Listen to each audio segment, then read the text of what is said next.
Shalom saudara, haleluya, selamat bertemu kembali dalam siri pembelajaran surat Roma. Kiranya kasih karunia dan damai sejahtera melimpahi Anda oleh pengenalan akan Allah dan akan Yesus Tuhan kita.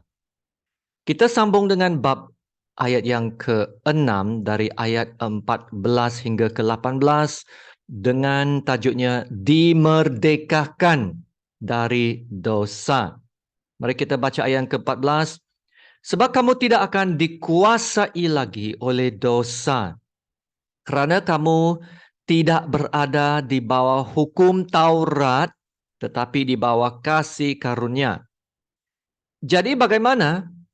Apakah kita akan berbuat dosa kerana kita tidak berada di bawah hukum Taurat, tetapi di bawah kasih karunia? Sekali-kali tidak. Apakah kamu tidak tahu bahawa apabila kamu menyerahkan dirimu kepada seseorang sebagai hamba untuk mentaatinya, kamu adalah hamba orang itu yang harus kamu taati, baik dalam dosa yang memimpin kamu kepada kematian, maupun dalam ketaatan yang memimpin kamu kepada kebenaran. Tetapi syukurlah kepada Allah. Dahulu memang kamu hamba dosa, tetapi sekarang kamu dengan segenap hati telah mentaati pengajaran yang telah diteruskan kepadamu. Kamu telah dimerdekakan dari dosa dan menjadi hamba kebenaran. Haleluya, demikianlah firman Tuhan. Ya, bab 6 bermula dengan kenyataan bahawa kita telah mati bagi dosa. Ya, apa itu mati bagi dosa? Nah, ayat 7 ini mengatakan sebab siapa yang telah mati, ia telah bebas dari dosa. Seorang yang telah mati bagi dosa adalah seorang yang telah bebas dari dosa. Amin. Dan mati di sini bukan bermaksud telah meninggal atau putus nafas, ya, tetapi mati bersama Yesus dalam kematian dan kebangkitannya. Ya, kita dapat merealisasikan ya kematian dan kebangkitan Yesus dalam hidup kita. Ya, yaitu maksudnya kematian dan kebangkitan Yesus dapat menjadi suatu kenyataan dalam hidup kita apabila kita disatukan dengan Yesus dalam kematian dan kebangkitannya. Ini digambarkan melalui pembaptisan. Nah, mati bagi dosa juga bermaksud kita tidak lagi dikuasai dosa. Ayat 14, sebab kamu tidak akan dikuasai lagi oleh dosa kerana kamu tidak berada di bawah hukum Taurat tetapi di bawah kasih karunia. Ya, kita tahu hukum Taurat selalu menunjukkan bahawa kita berdosa. Nah, ia menunjukkan bahawa kita telah melanggar hukum-hukum Allah. Tapi tidak lagi sekarang. Ya, kita tidak lagi hidup di bawah hukum Taurat yang selalu menuduh kita, mengutuk kita. Tetapi kita sekarang hidup di bawah kasih karunia Allah yang telah menyelamatkan kita dari segala kutukan hukum Taurat dan kuasa dosa.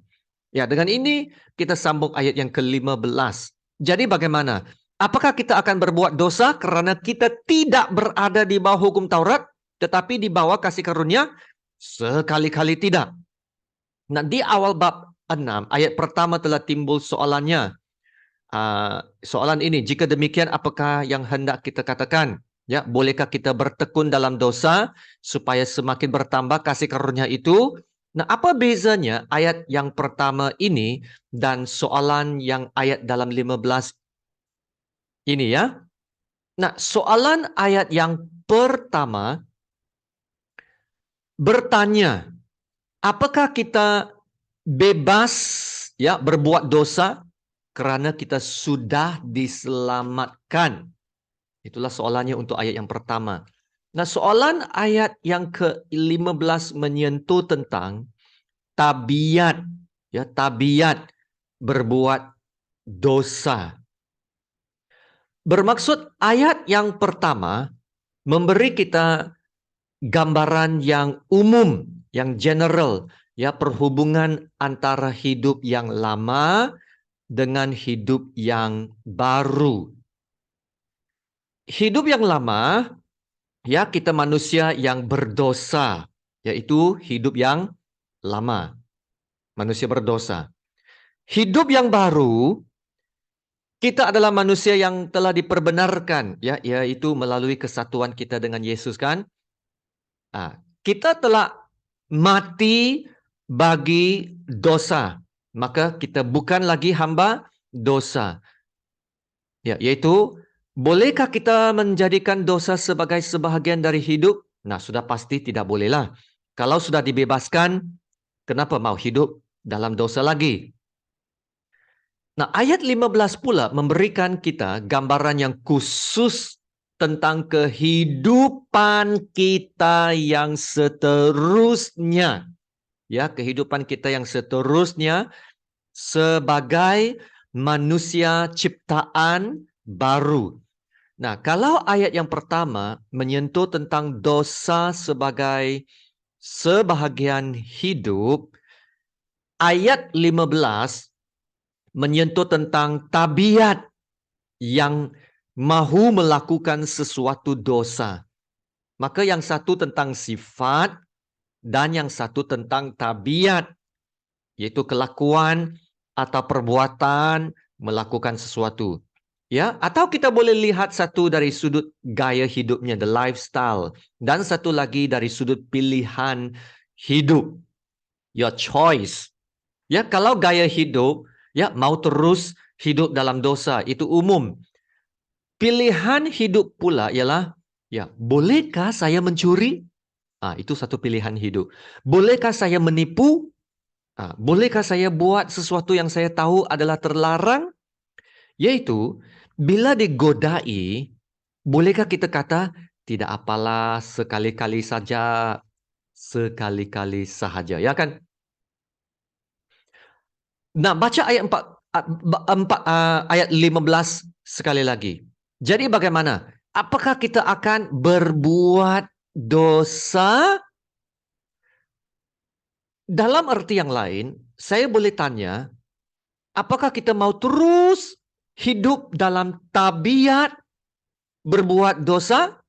Nah, sedangkan kita telah dibebaskan dari perhambaan dosa. Nah, jawabannya, dan ini jawaban dari Paulus, sekali-kali tidak.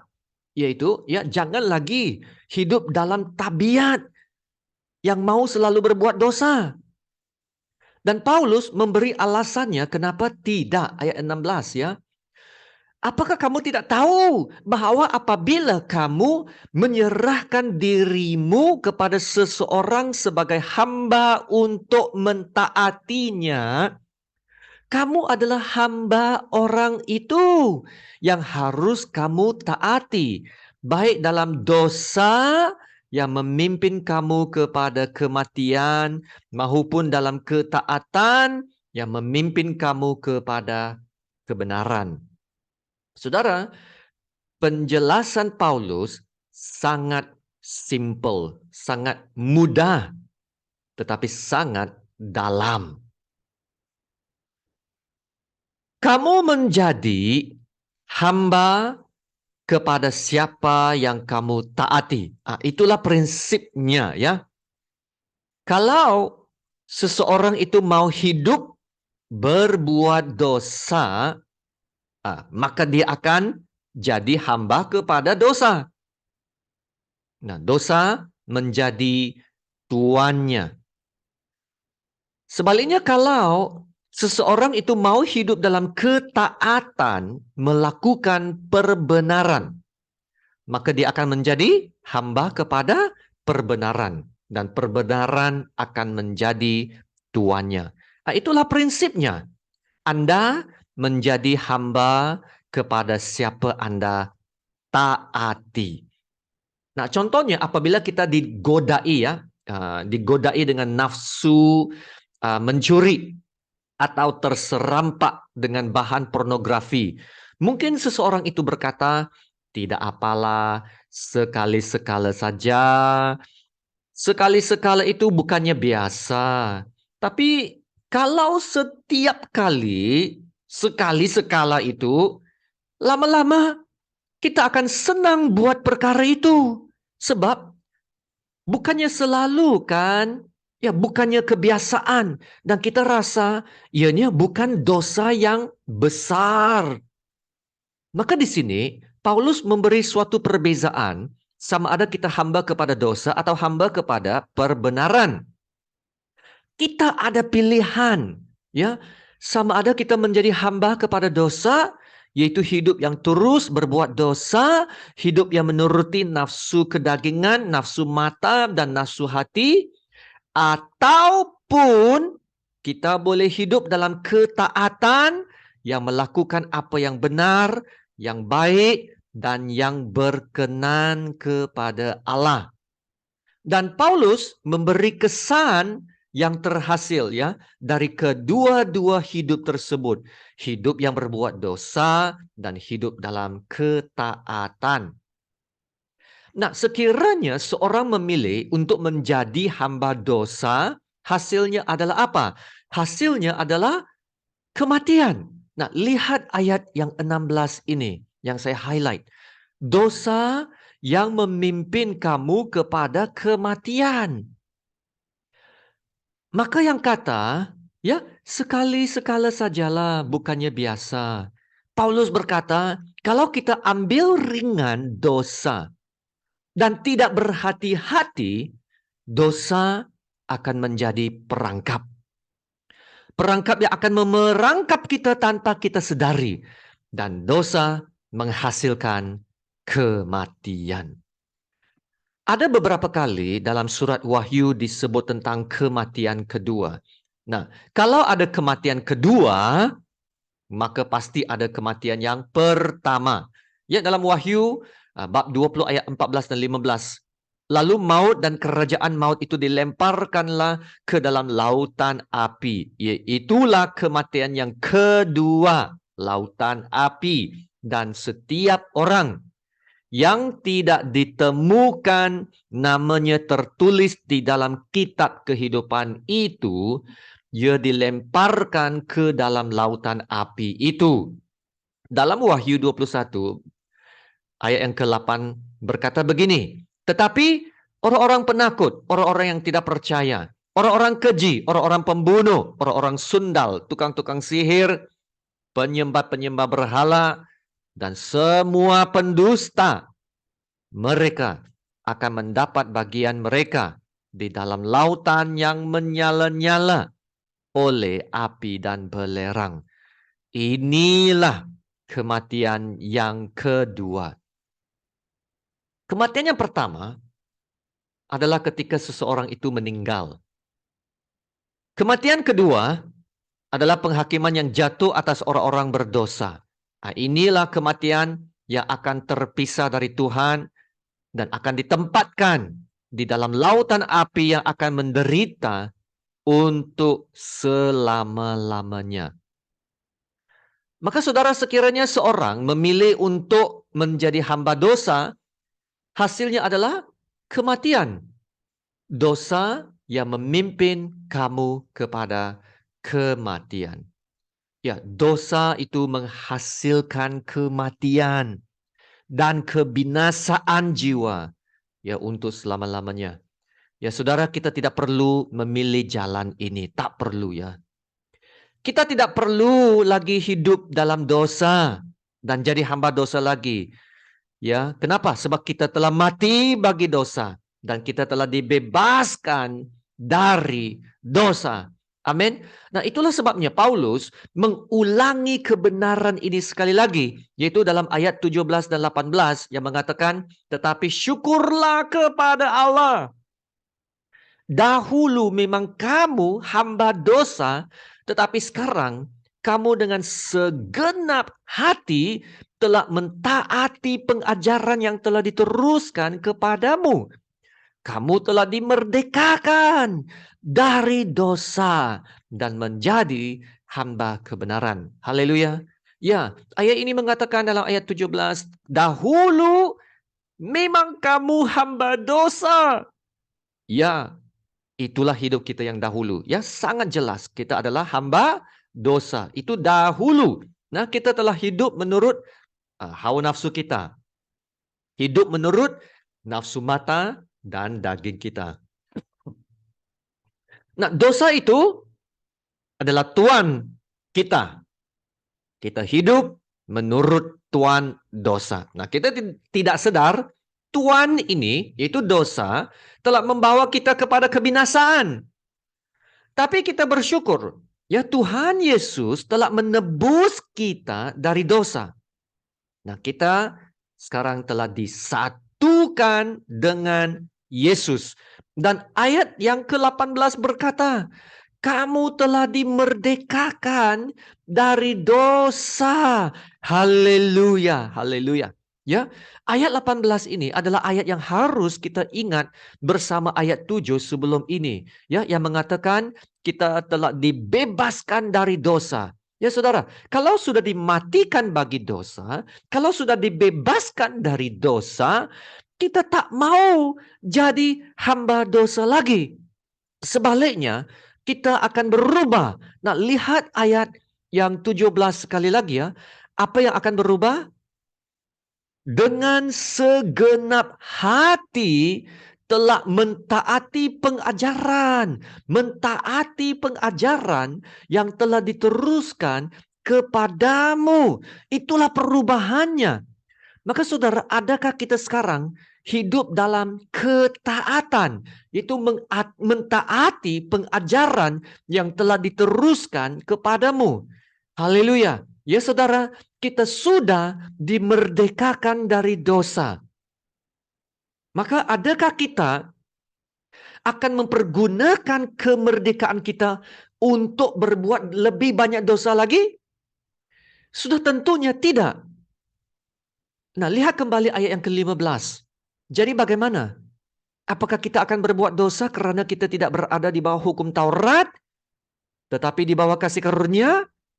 Sekali-kali tidak. Ya, memang kita telah dibebaskan dari dosa. Dan juga yang luar biasanya ayat ini, kita tidak perlu lagi hidup di bawah hukum Taurat. Haleluya. Ini yang sungguh luar biasa. Hidup kita tidak perlu lagi diikat oleh hukum Taurat. Amin. Ya, tapi apakah ini bermaksud kita boleh buat sesuka hati dalam kebebasan ini untuk berbuat dosa? Ya, tidak. Ya, ingatlah pelajaran kita hari ini ya. Hidup yang berdosa akan membawa kepada kematian dan kebinasaan. Ya, sebaliknya gunakan kemerdekaan kita sekarang untuk melakukan yang terbaik untuk Tuhan dan sesama manusia. Ya, seperti mana yang Paulus katakan dalam Galatia bab 5 ayat 13-14. Saudara-saudara, memang kamu telah dipanggil untuk merdeka.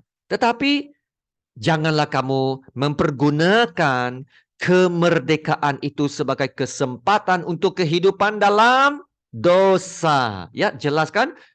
Maka apa yang perlu kita buat? Melainkan layanilah seorang akan yang lain oleh kasih.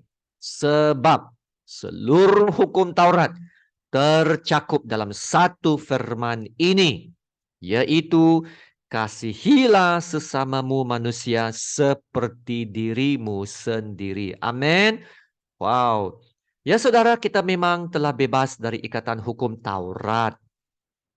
Ya, tapi kita telah diberi satu hukum yang lebih tinggi, yaitu hukum kasih. Nah, inilah yang menjadi hukum yang terutama, mengasihi Tuhan dengan segenap hati dan mengasihi sesama manusia. Ya saudara, apabila kita mengasihi, kita akan mahu melakukan apa yang baik, yang benar dan yang berkenan kepada Allah, dan mengasihi satu sama lain. Bukannya ya mau buat dosa, mau buat jahat terhadap satu sama lain. Itulah sebabnya Paulus mengatakan seluruh hukum Taurat tercakup dalam satu firman ini, yaitu kasihilah sesamamu manusia seperti dirimu sendiri. Ya, saudara, ingatlah hukum terutama ini. Kasihilah Tuhan. Kalau kita dapat usahakan yang ini, maka saya percaya kita akan dapat bertumbuh dalam ketaatan dan kesetiaan kepada Tuhan. Amin. Mari kita berdoa. Bapa kami yang di surga, terpujilah namamu yang termulia. Terima kasih Bapa karena telah mengajar kami firman kebenaran-Mu. Kami harus melakukan dan mentaati firman yang telah kami belajar. Ampunilah kami sekiranya kami lalai dan mengambil ringan perintah Tuhan. Kami tidak mau hidup dalam dosa. Kami telah disedarkan. Kami dahulunya adalah hamba dosa. Kami telah hidup menurut hawa nafsu kami, hidup menurut nafsu keinginan daging dan mata. Dosa itu adalah tuan kami dan telah membawa kami kepada kebinasaan. Tapi puji Tuhan, kami dapat diselamatkan dan dibebaskan dari perhambaan dosa yang membinasakan itu. Kami tidak mau lagi menjadi hamba dosa, tetapi kami mau menjadi hamba perbenaran. Ya Tuhan, tolonglah kami untuk menjadi hamba perbenaran. Tolong kami untuk jangan menyimpang lagi dari perbenaran-Mu. Engkaulah Allah kami, Engkaulah Allah gembala yang baik. Gembala yang baik, yang selalu akan menuntun kami ke jalan perbenaran demi nama-Mu. Ya Tuhan, terima kasih Bapa untuk kasih-Mu yang setia. Kami bersyukur dan kami mau terus menyembah-Mu, Allah Bapa kami yang baik dan setia. Haleluya. Dalam nama Tuhan Yesus yang termulia, kami berdoa dan mengucap syukur. Amin. Haleluya, saudara. Terima kasih untuk masa dan perhatian Anda. Ya, saudara, jagalah hati kita untuk terus merindukan Tuhan. Ya, ingatlah hukum yang terutama. Kasihilah Tuhan. Itulah yang paling bahagia sekali, saudara. Amin. Ya, mari kita sama-sama menerima berkat Tuhan. Tuhan memberkati engkau dan melindungi engkau. Tuhan menyinari engkau dengan wajah-Nya dan memberi engkau kasih karunia-Nya. Tuhan menghadapkan wajah-Nya kepadamu dan memberi engkau damai sejahtera. Amin.